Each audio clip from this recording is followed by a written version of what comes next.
noite, povo de Deus. A paz esteja com todos, amém? Graças a Deus. Coloque a mão no teu coração assim. Levante o seu semblante. Eu quero que você ore assim comigo. Diga a Deus Todo-Poderoso, amigo de todas as horas, eu vim mais uma vez abrir o meu coração, te entregando o meu culto de ação de graças. Eu venho te elogiar por toda a tua paciência, por me agregar ao seu corpo eterno, por me unir a um projeto celestial. Eu venho te agradecer pela criação, pelo resgate.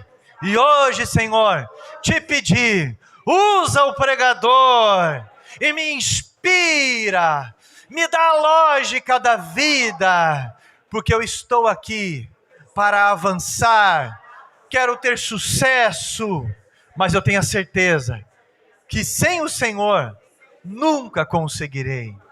Então me dá a graça da revelação, repreende Satanás e liga esta oração ao céu, em nome de Jesus, amém. Abra a tua Bíblia, por favor, no livro de Romanos, capítulo 15. Livro de Romanos, capítulo 15, versículo 5 e 6. Capítulo 15 do livro de Romanos, capítulo 15, versículos 5 e 6. O livro de Romanos, quem escreveu foi o apóstolo Paulo. Ele não havia visitado ainda o povo de Roma, ninguém sabe quem fundou o evangelho lá em Roma. Há duas teorias, uma que a igreja perseguida, a igreja pós-Pentecostes, partiu para Roma, como era uma capital, e ali se fundou vários grupos, e ali começou uma igreja muito forte. Ou a outra suposição, que uma pseudo-visão diz que o apóstolo Pedro fundou a igreja em Roma.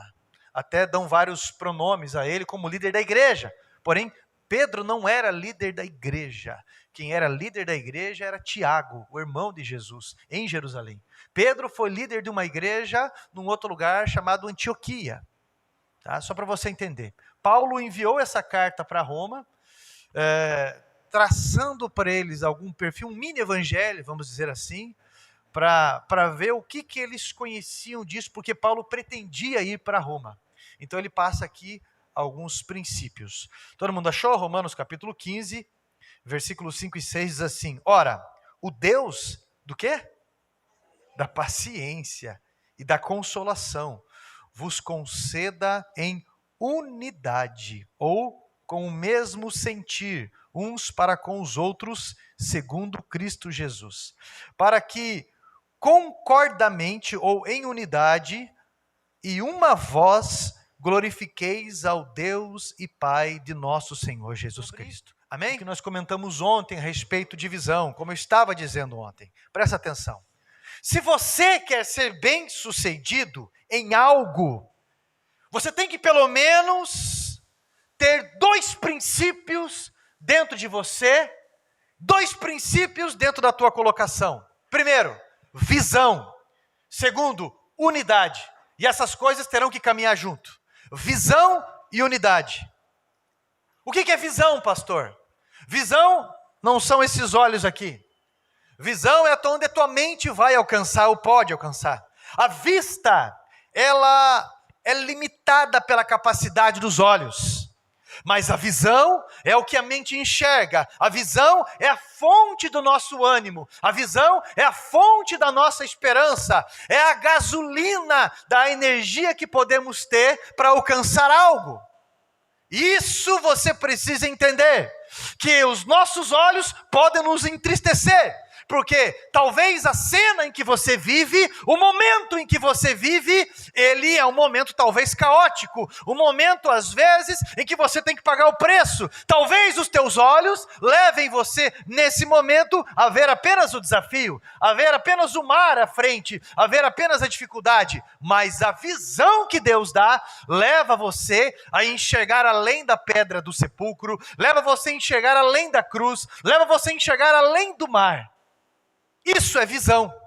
E um dos maiores inimigos da visão são os olhos.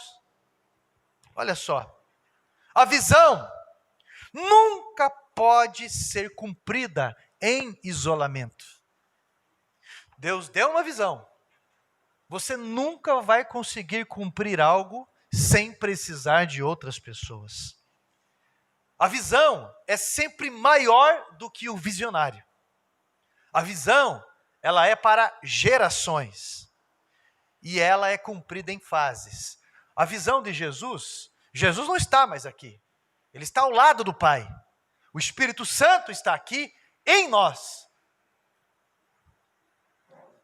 Mas a visão dele está aqui. Porque a visão, ela é maior do que o visionário. Nesse sentido. E a visão, ela é cumprida em fases. A visão é pessoal, mas nunca é privada. E se você recebeu a visão, para você ser bem-sucedido, há um princípio. Você recebeu a visão de uma empresa? Você quer estar à frente de uma empresa? Olha, eu já sei como é que eu vou fazer. É tanto assim, é desse jeito, e lá na frente eu quero estar com isso e com aquilo. Você tem a visão, isso é muito bom. Porque senão você não vai ter fôlego para você pagar o preço do hoje. A questão é que tem mais um princípio que tem que caminhar junto. Você não vai chegar até lá sozinho. Se você recebeu essa visão, para você ser bem-sucedido, seja na família, eu quero ter uma família, eu quero ter filhos, eu quero envelhecer ao lado da minha esposa, eu quero ter netos ao redor, bisnetos, você não vai conseguir fazer isso sozinho. Se você quiser ser bem-sucedido no que você faz, você precisa entender um pouco sobre unidade. Sobre unidade. Não existe nada na terra mais poderoso do que unidade. Repita comigo assim: Satanás odeia a unidade. E nós, agora olha para a pessoa do lado e diz assim: somos um. Nós vamos trabalhar esse ano na igreja nesse tema. Você fez alguma coisa para alguém e alguém falou muito obrigado. Você vai falar para essa pessoa: somos um. Você só vai lembrar. Cada vez que você fizer algo para alguém e alguém falar para você muito obrigado, você vai responder: somos um. Somos um. Foi a visão que Deus me deu. Somos um. Satanás odeia a unidade. Quando o casal está unido, quando o povo está unido, nada pode parar o povo. A unidade não é uniformidade. Há muitas opiniões aqui, por exemplo. Vocês não são robôs. Por isso que eu repito que a unidade não é uniformidade. Há muitas opiniões, há pessoas muito mais instruídas do que eu, mas nós estamos juntos aqui. Há pessoas de várias idades aqui, com uma experiência muito maior do que a minha, mas nós estamos juntos aqui. Quando um casal decide andar junto, duas pessoas decidem casar, andar juntas, são duas culturas diferentes, que decidiram se unir em uma visão. Há várias origens aqui, instruções diversificadas, mas estamos unidos. Às vezes eu me encontro com outras denominações, com outros pastores de outras igrejas, mas nós permanecemos juntos. O que é isso, pastor? Uma visão. A visão de levar pessoas a Jesus. A visão une pessoas. E isso é maior do que a denominação. É maior do que as diferenças. Aliás, se você é casado com uma pessoa que você considera muito diferente de você, em gosto, em vários aspectos, isso não serve para separar, isso serve para completar. As diferenças servem para completar e não para separar. Porque a visão, ela é maior do que as nossas ambições pessoais. Quando você tem a visão, você aprende a se negar. Por isso que Jesus disse: você quer me seguir? Você quer se unir comigo? Então aprenda a se negar. E aprenda a aceitar o que eu vou passar para vocês. Porque até então, o povo comeu peixe, o povo comeu pão, o povo foi curado, o povo ouviu palavras incríveis. E de repente, no meio de um deserto, Jesus fala: vocês estão animados, né? Vocês estão animados? Tá tudo legal, só alegria. Agora eu vou falar uma coisa para vocês. Eu não vim para trazer isso. Não é bem assim, não, em outras palavras. Eu vim para trazer essa visão. E por essa visão, muitas pessoas vão se dividir para estar nessa visão. Porque a Bíblia diz que você não pode servir a dois senhores. Ou aborrece um, ou aborrece outro. Por isso, às vezes a sogra vai se levantar contra a nora, o pai contra o filho contra o pai. Para se unir a Cristo nessa visão. Foi o que Jesus deixou bem claro. Ele deixou bem claro. A unidade é fruto da onde nós estamos focados, caminhando na mesma direção. Ontem eu disse, se um casal fica um olhando para o outro, começa a ter briga, porque nós começamos a ver faltas, começamos a ver falhas, começamos a nos sentir injustiçados. Mas se o casal olha para Jesus, a unidade, o casal caminha junto. O casal avança junto. Por causa do quê, pastor? Por causa da visão. Meu irmão, o teu casamento depende disso. Se você quer ter um casamento forte, peça a Deus visão. Peça a Deus visão. Amplie essa visão que talvez está febria. Talvez você está doente com relação a essa visão. Pastor, o que é estar febril na minha visão? É estar desanimado. É estar fragilizado nos passos. E na menor dificuldade que se aparece, a pessoa fala, vou largar tudo. Na pior dificuldade, ou menor, ou seja que for, que apareça, a pessoa, ela se tranca. Ela se isola, e ninguém vai conseguir cumprir uma visão isoladamente. E a pessoa pensa, eu vou pensar em mim, eu vou tentar aplicar a minha visão, eu vou tentar fazer isso. Você está entendendo o que eu estou falando, amém? Está todo mundo prestando atenção? Amém? Então tá bom. Olha só, talvez você deixou de enxergar ao longe, baixou a cabeça. E o que você vai enxergar de cabeça baixa? Resto. Você não vai enxergar longe. Se você tem 2 metros de altura, você vai enxergar menos do que isso. Se você levantar a tua cabeça, você vai enxergar muito mais longe. Se você caminhar para um lugar alto, você vai enxergar mais longe ainda. E se você levantar a tua cabeça, nós vamos caminhar para o céu. Essa é a ideia da igreja. O próprio salmista diz assim, para onde que eu vou olhar? Vou olhar para os montes. De lá vem o meu socorro. Porque os montes, eles tipificavam o próprio Deus, o Monte Sião, o Monte Hermon. Não é o Monte Moriá, porque lá Deus se manifestava. Amém? Onde estão os teus olhos? Como é que está a tua visão? Como é que está a tua visão? Uma vez eu vi uma pessoa perguntando para um sábio. Eu ouvi uma história sobre isso e a pessoa disse assim, por que o horizonte existe? Se cada vez que eu caminho, ele parece cada vez mais distante. Eu caminho e parece longe. E o sábio falou, mas é para isso mesmo que o horizonte serve. Para fazer você caminhar. Para fazer você avançar. Para fazer você conquistar. Para isso o horizonte está. Você precisa entender, porque dependendo do que você vê, você caminha animado. E dependendo do que você vê, você caminha triste. Se você caminha com a memória num trauma, você caminha triste. Se você caminha com a memória em um abandono, em um trauma, uma tristeza, ou seja o que for, você caminha triste e amargo. Se você caminha com uma expectativa de alcançar algo lá na frente, você vai caminhar animado.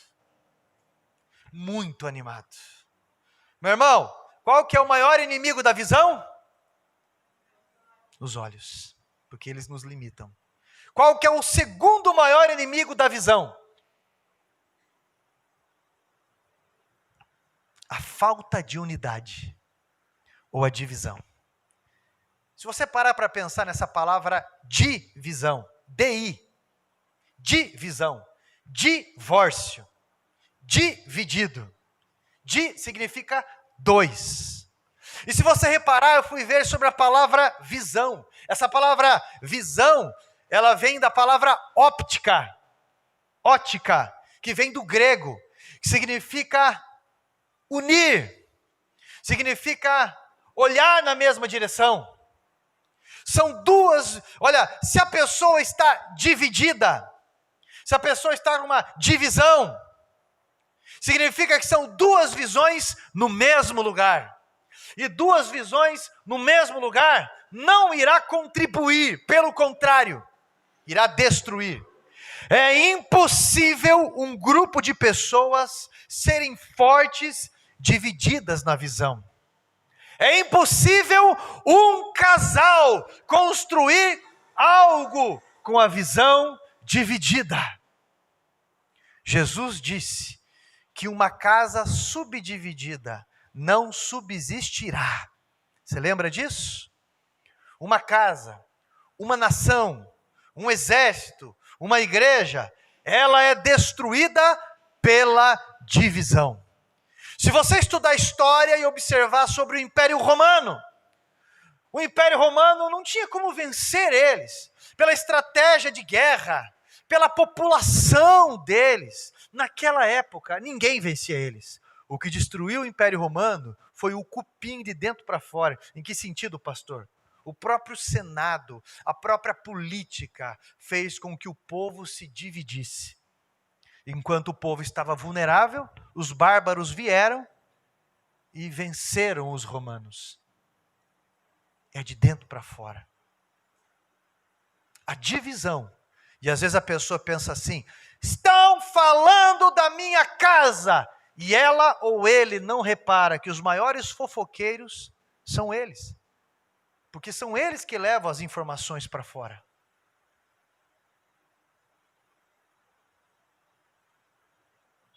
Jesus disse que uma casa subdividida não subsistirá. E ele mesmo disse, quando ele foi acusado, quando ele expulsava os demônios, as pessoas procuraram e falaram, os religiosos, ele expulsa pelo poder de Deus Ebu, por um demônio superior. É através disso que aí Jesus olha para ele, nem o inferno está dividido, Jesus está falando. Até eles estão bem organizados e unidos, porque se eles estivessem subdivididos, eles não iam conseguir intento nenhum, não iam avançar em nada. Você está entendendo o que eu estou falando? Até o inferno está unido, e alguns lares não. E nós precisamos entender esse princípio de vitória. Meu irmão, olha para cá, porque há pessoas inteligentes aqui, há pessoas muito sábias aqui, muito, mas muito mais do que eu. Mas todos nos submetemos a uma visão. Há pessoas com um potencial, olha, muito maior do que eu, muito maior do que o meu. Mas o que faz estar aqui? A submissão à visão. Meu irmão, presta atenção, numa sociedade de uma empresa, né, um grupo de sócios ali, ou pode ser 2 sócios, geralmente o problema que dividiu essa sociedade não foi corrupção. Foi o fato de não casarem a mesma visão, a mesma ideia, o que querem lá na frente. Às vezes um tem uma visão de peão, outro tem uma visão de empresário, um quer organizar a documentação de um jeito, outro diz que não é o momento disso. Por que um casal separa, meus irmãos? Porque não concordam como estão caminhando. Por isso um casal separa. Porque não concordam como que tem que ser as coisas. 2 visões onde deveria ser uma visão. Apenas uma visão. E é por isso que Jesus ensinou sobre submissão, que eu falei ontem. Não é porque você é fraco que você é submisso. Não é porque você é burro, porque você é irresponsável, porque você não tem potencial. Mas ela é pela proteção e garantia desse princípio de avanço. Se submeter é uma decisão. Olha só, Romanos, capítulo 13. O resumo de Romanos, capítulo 13, está falando sobre submeter-se uns aos outros, submeter às autoridades. Como que eu quero ser um bom brasileiro se eu não me submeter às autoridades? Como que eu quero ser um bom filho se eu não me submeter aos meus pais? Como que eu quero ser uma pessoa bem-sucedida no meu trabalho se eu não me submeter ao patrão ou ao cliente? Tudo que o inimigo das nossas almas quer é trabalhar no nosso orgulho, para que não venhamos nos submeter. Presta bem atenção. Presta bem atenção. Satanás quer que você se distancie e pense assim: quem que ele pensa que é? Satanás quer que você se distancie e pense assim: quem que ela pensa que é? Quem que ele pensa que ele é? Quem que é essa pessoa? Satanás, ele quer que você se distancie. Frases desse tipo. Sabe a frase da Rochelle? Eu não preciso disso. Eu posso fazer diferente, porque Deus falou comigo também. Já viu isso? Deus falou comigo também. Isso dentro da igreja. É tudo o que Satanás quer para dividir. Por que eu falo para você isso dentro de respaldo bíblico? Quando Moisés teve a visão de Deus, qual que era a visão? A visão era tirar o povo da escravidão, para que o povo fosse encaminhado para a terra prometida. Moisés viu a terra prometida, ele subiu na montanha e ele viu a terra prometida. Ele viu uma grande nação, um grande projeto, uma missão massiva. Aí a sua irmã, você lembra o nome da irmã de Moisés? Quem? Miriam. Ela era mais nova ou era mais velha que Moisés? Mais velha que Moisés. Olha só. Ela ouviu Moisés falar. E depois ela disse: olha só, quem ele pensa que ele é? Eu cresci com ele. Eu troquei as fraldas dele. Quem que ele pensa que é para eu me sujeitar a ele? Deus fala comigo também. Foi o que ela disse. Deus fala comigo também. E sem ela perceber, com esse comportamento, ela estaria destruindo o povo de Israel. Porque esse é um comportamento para destruir a igreja. Esse é um comportamento para destruir o povo de Israel. Ela estava para destruir o ministério.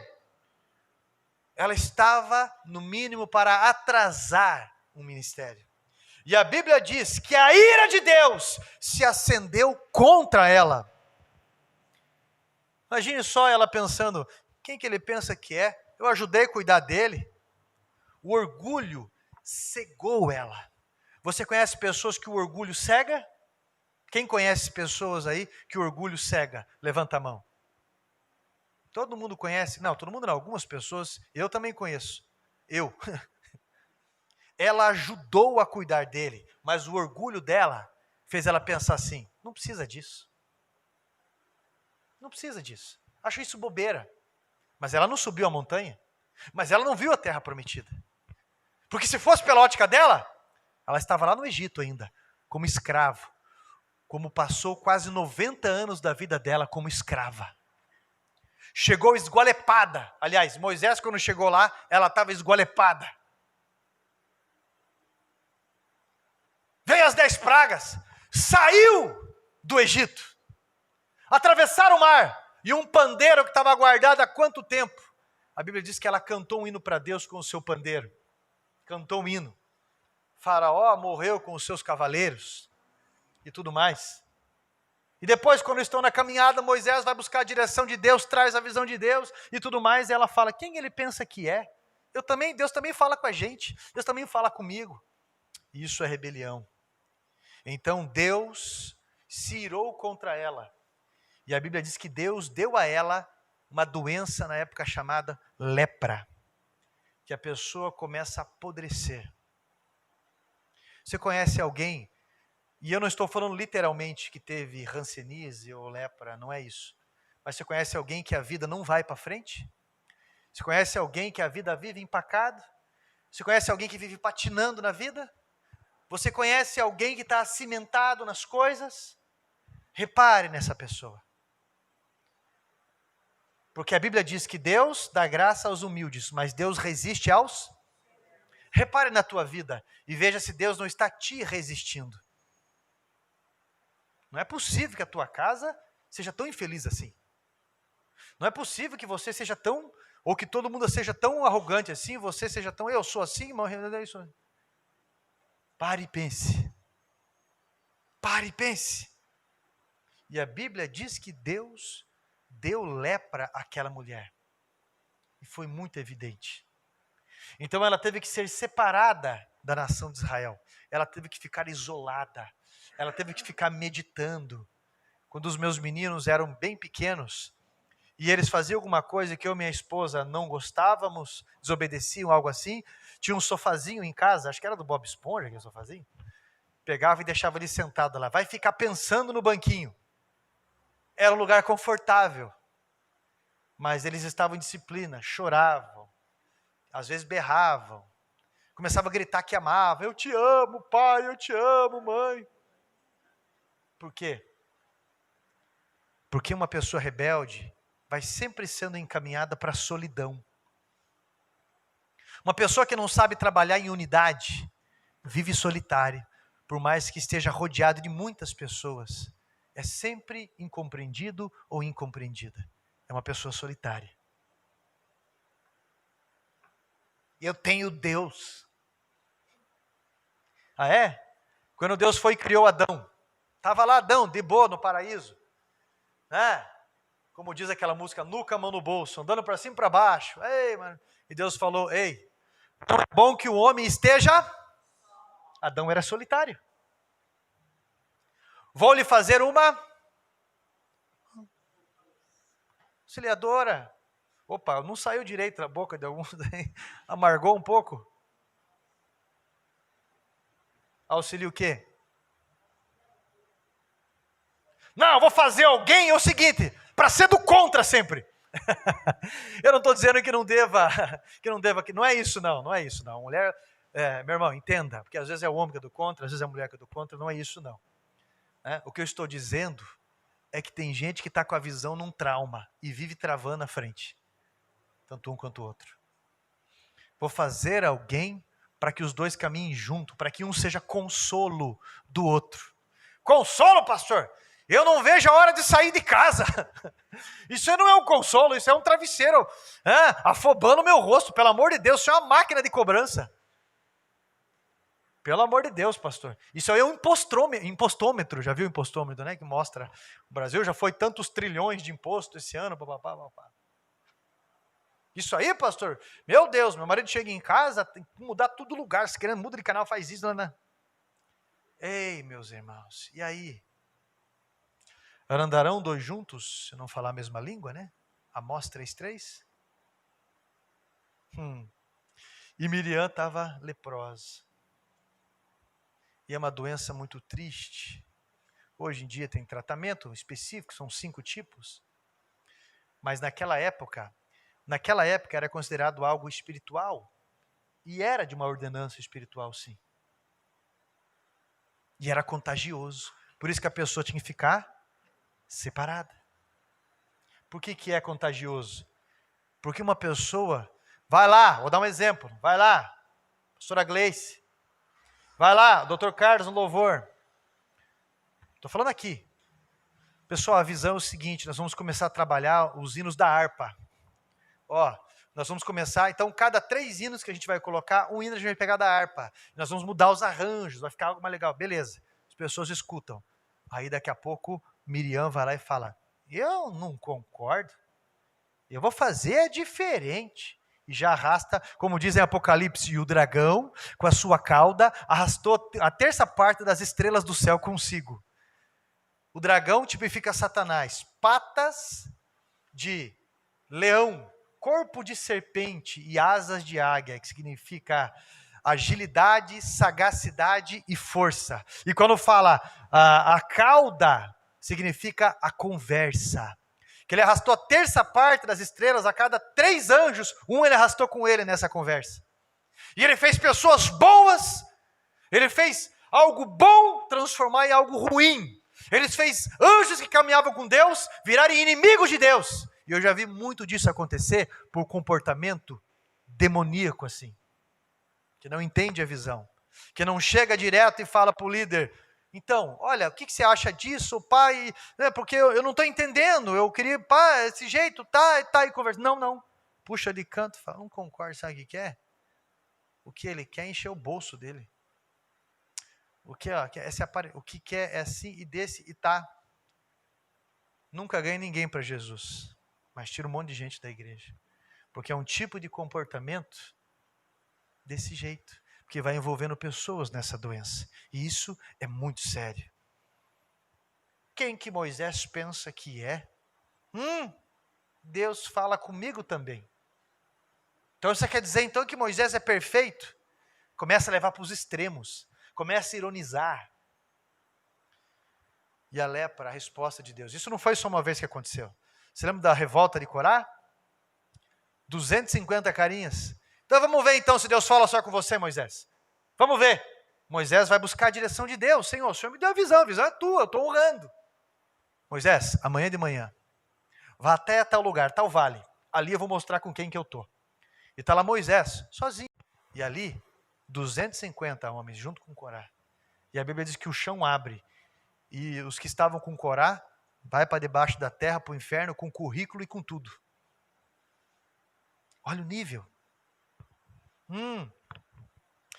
Por que? Mas Deus vai fazer isso com Miriam e coisa e tal, porque Deus sabia que se a visão dele, que ele deu a Moisés, fosse dividida, o projeto de Deus seria destruído. O povo não iria enfrentar outros exércitos, o povo não iria conquistar.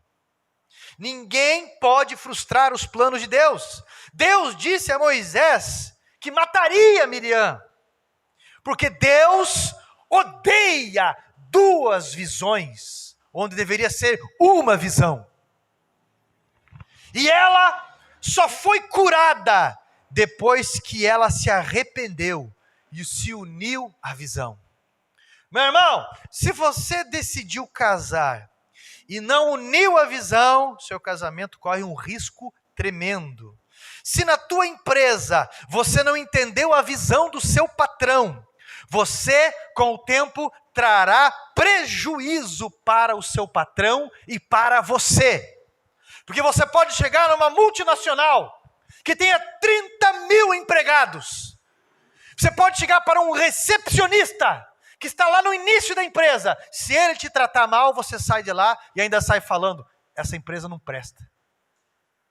Tem todo um histórico, tem toda uma visão. Se você não entendeu a visão de Jesus, você não atrai ninguém até Ele.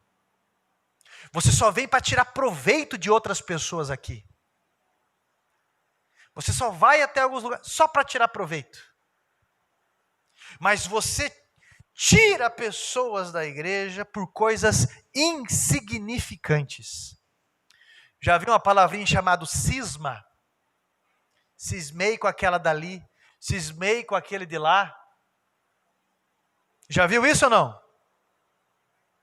Responda.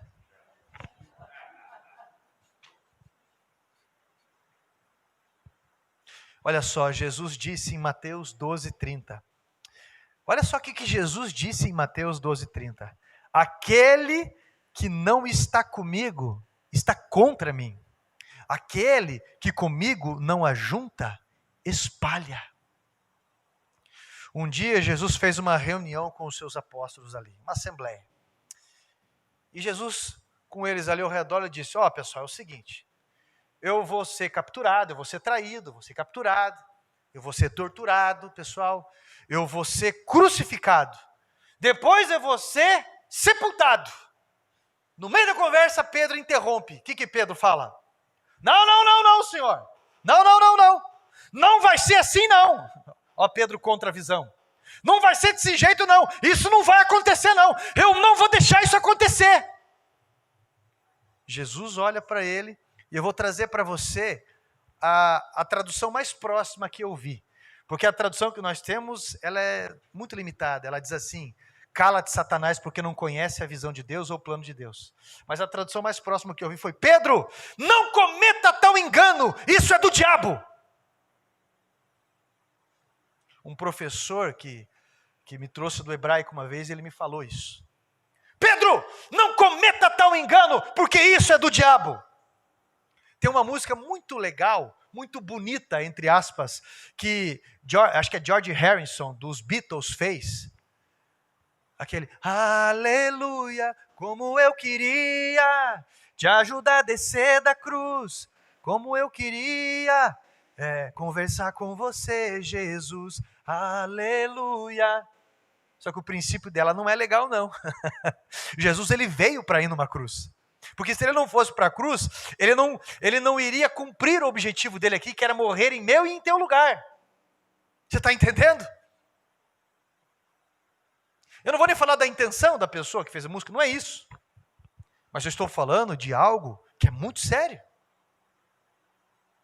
Meu irmão, nenhum de nós podemos fazer o que uma autoridade maior faz, mas todos nós podemos ajudá-lo a fazer. Você nunca deve tolerar duas visões. Como Jesus não tolerou duas visões, como o próprio Deus não tolerou duas visões. O maior perigo, o maior risco da visão é a divisão. O maior medo de Satanás é a unidade da igreja, é a unidade do casal, é a unidade da família. Ele tenta fazer de tudo para desconstruir a família, para desconstruir o casal. Ele tenta institucionalizar o pecado. E ele perdeu. Porque ele fez de tudo para você não estar unido hoje aqui. E você está aqui. Ele fez de tudo para que você não viesse no culto ontem. E você veio. Para finalizar, Gênesis capítulo número 11. Ele vai deixar claro uma confissão de Deus. Uma confissão. Uma vez eu ouvi um pregador usando uma força de expressão que ele disse que Deus teve medo. É uma expressão errada. Deus não teve medo. Mas Deus confessou algo ali. A Bíblia diz que o povo falava uma língua só.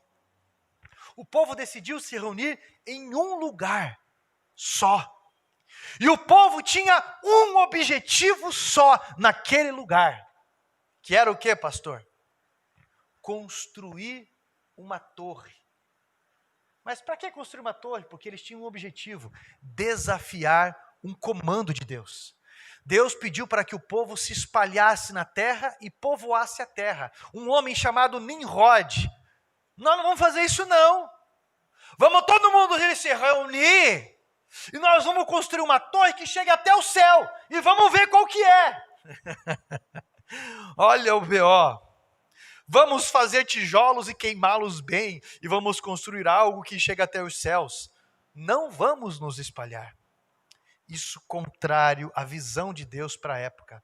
Deus havia dito para se espalhar em grupos para povoar a terra. E Deus desceu e viu a torre sendo construída. E Deus confessou: se eles, como um só povo e com a mesma língua, começarem a fazer isso, não haverá limites para o que eles planejarem fazer. Então Deus mudou a comunicação deles. E o que aconteceu? Aquele lugar passou a ser conhecido como Babel, que significa confusão. Porque ali houve uma confusão de línguas e houve divisão. E o propósito de Deus foi cumprido, porque eles se espalharam para povoar a terra. E daquele povo, daquela ideia, aquela ideinha, surgiu um outro povo que derivou de Babel, chamado de os babilônicos. Um povo que vai contra o comando de Deus. Viu como é verdade? Você está entendendo o que a divisão pode causar? A confusão, o tormento. Se o casal está junto para educar os filhos, se há divisão nisso, o que vai acontecer com os filhos? Babel. Confusão. Aquelas pessoas não conseguiam permanecer juntas. Um falava uma língua e outro falava outra língua. Na teoria, um pode falar inglês, outro pode falar japonês. Na outra teoria, um falava, é o seguinte, eu quero a mala. O quê? Você está falando uma coisa para minha esposa? Não, eu quero a mala. Joga um tijolo na cabeça e começa a dar briga. Ele falou que queria a mala. Outro, não, mas é a outra mala.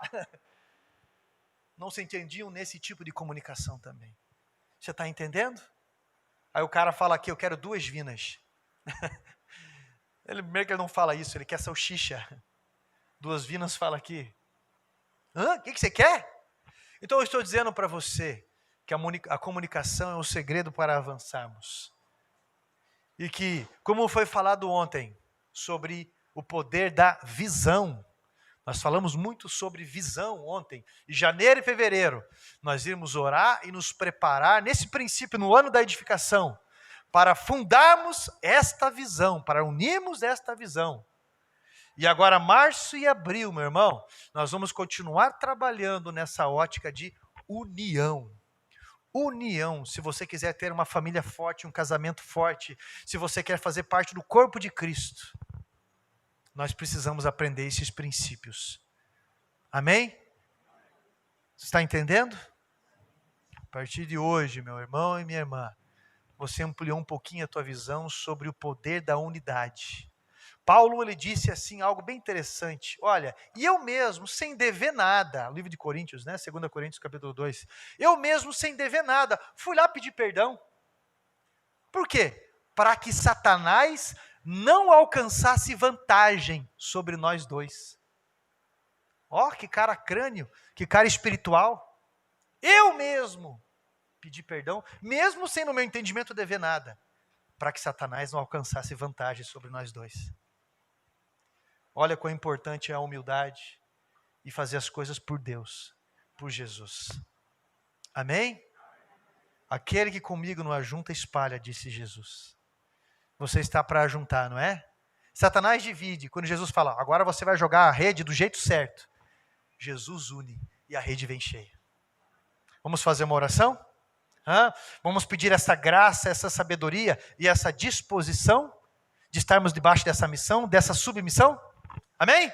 Vamos lá. Santo Deus, Todo-Poderoso Pai, quero pedir ao Senhor, por favor, que a Tua graça venha envolver todos aqui. Quero pedir ao Senhor que a Tua graça venha nos ensinar.